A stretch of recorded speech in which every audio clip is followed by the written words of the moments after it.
Je suis arrivé à un stade où il faut que je rende quelque chose à mon peuple. Ils se sont retrouvés au Lamentin Beach Hotel pour réaffirmer leur engagement sur le terrain social.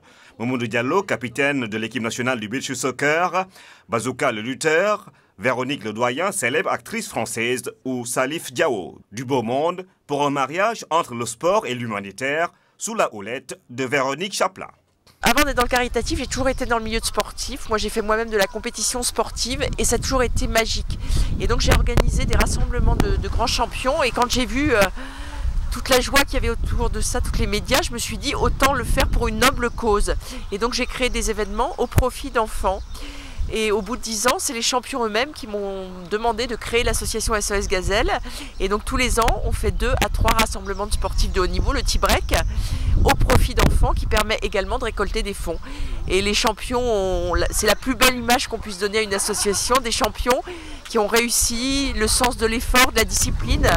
On n'y arrive pas du jour au lendemain, il faut se battre dans la vie, il faut se battre tous les jours, tous les matins. Après le T-Break qui a rassemblé plusieurs champions, l'association SOS Gazelle est retournée au village de Saly-Joseph pour investir dans la santé publique. Il a donné 3 millions pour la santé gratuite des enfants de 0 à 15 ans, et ce qui a permis encore de payer l'infirmier 25 000 francs par mois pour compléter son salaire et lui construire encore une maison personnellement au niveau de la case de santé. Artistes et sportifs laissent parler leur cœur. L'humanitaire devient un nouveau challenge. Quand on regarde l'Afrique de plus près, on se dit que le futur de l'Afrique passe par ces gamins. Donc ces gamins, il faut qu'ils aient une très bonne éducation.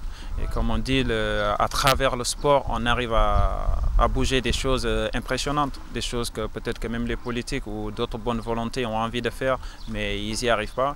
Et je pense que le sport est quelque chose de très fédérateur qui arrive à réunir vraiment tout le monde. Le temps d'une journée, les enfants de la Petite Côte ont communié avec leurs idoles. SOS Gazelle a par ailleurs financé et formé des enfants de la rue pour en faire de futurs éducateurs sportifs.